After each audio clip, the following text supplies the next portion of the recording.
Now, the thing that I really respect the most out of both Dave Filoni and Jon Favreau is the fact that they really do converse with the fans, they really stay in touch with them, they keep them up to date and posted with everything that's coming out of the upcoming Star Wars projects like Ahsoka, Mandalorian, and even a lot of other Star Wars shows and films that are going to be adapting a lot of Star Wars Legends material into live-action form that's really going to recapture everything Star Wars related. This is Mike Zero. Subscribe if you're new and like this video to see future Star Wars updates. I'm also on Twitter at Mike01. I thank you all so very much for the great and kind support. And without further ado and without wasting too much of your time, let's get right into the subject here. Now, the thing about Dave Filoni is that this guy is dedicated to his work. He wants to make sure that whatever he does with Ahsoka, it is going to capture the audience, and apparently Ahsoka was such a great story to the point where Disney just had to give him a Star Wars movie. In fact, that's why he got an actual movie that's going to focus on Mandoverse characters and post-Return of the Jedi content as a big mashup, and will be the gateway to becoming a trilogy as well. That's how good Ahsoka is, apparently, to the point where they had to greenlight a couple of movies for Dave Filoni to actually create. Now, jumping to where we are now, Dave Filoni had a couple of things to say that I think is very reassuring and really kind of sends a very interesting message to the fans, and it really gives you a better perspective on things about where things are heading for the Star Wars universe as a whole.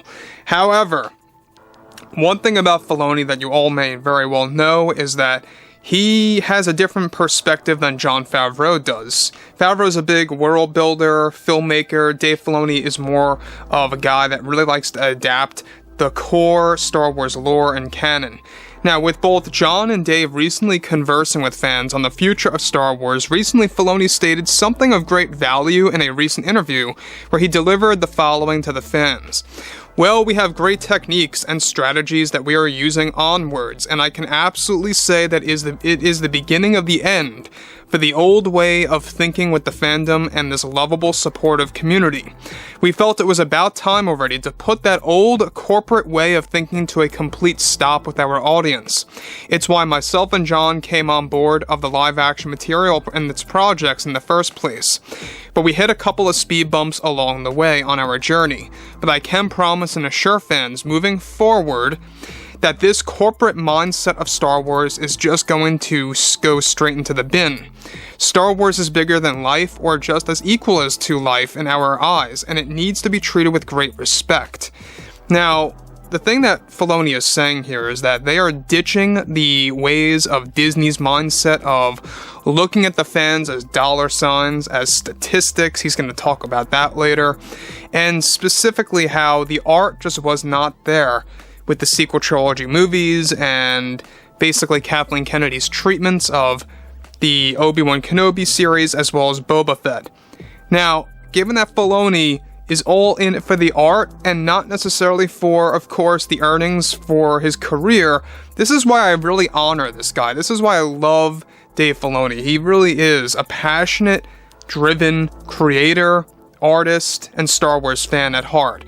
So overall, the next thing that he goes on to elaborate on, I think, reassures things even further about where things are heading for the Star Wars universe and exactly what he's going to be able to do with the Star Wars franchise as a whole when it comes to adapting that Legends material.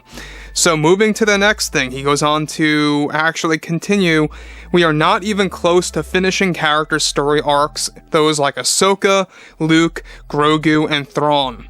That is all only the beginning, and fans are going to have to trust the process with us on this one. So I will say this again to everybody. It is absolutely the beginning of the end of this robotic way of thinking towards fans, who are people, by the way. They have families that love Star Wars in their homes. We like to think audience, not statistics. So we are looking over all of this Legend stuff. We have people like Timothy.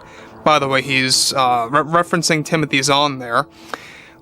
So he goes on to say, we are looking things over with Timothy and looking things over with us to really direct us in the right path with the stories of Heir to the Empire and everything post-Return of the Jedi.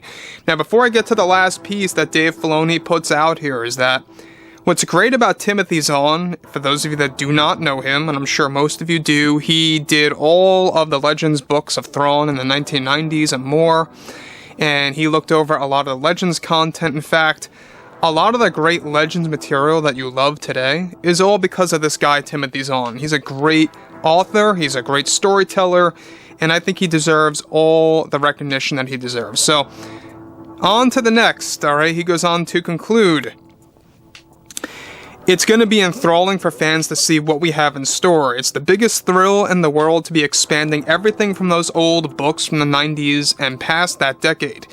Now, again, Filoni knows what's up with the fans. He knows the audience. He sees the audience as people sitting in their homes with their families enjoying Star Wars or going to the theaters.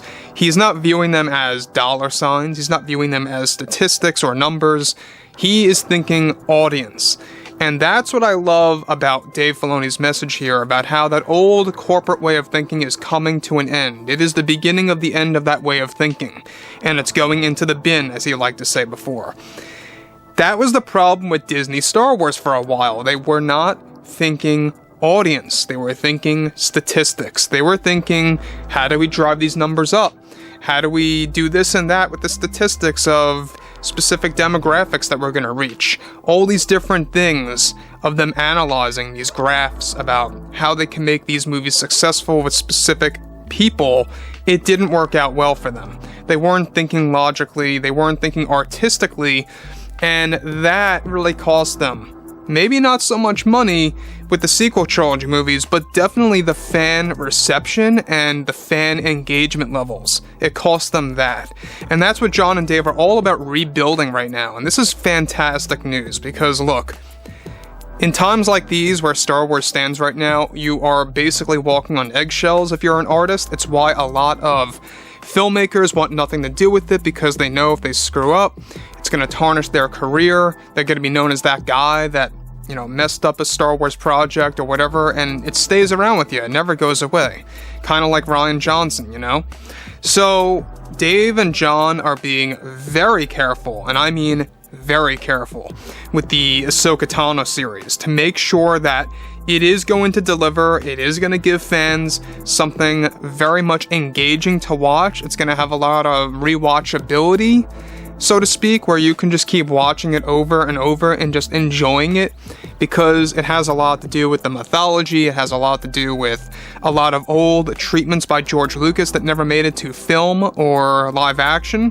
So that's another thing to look forward to, and I think by the end of this year, you're going to see a lot of momentum building up for fans just awaiting to see what's next out of Dave Filoni. I really do believe that. I really do.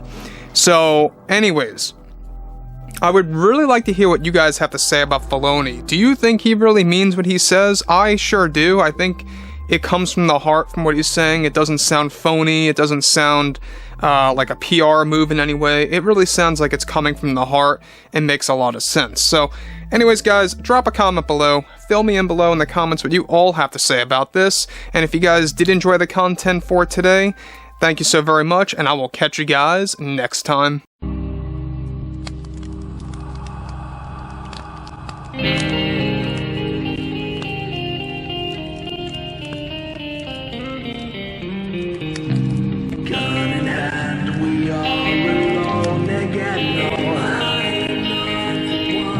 From night to moon, we hear them moans again. No.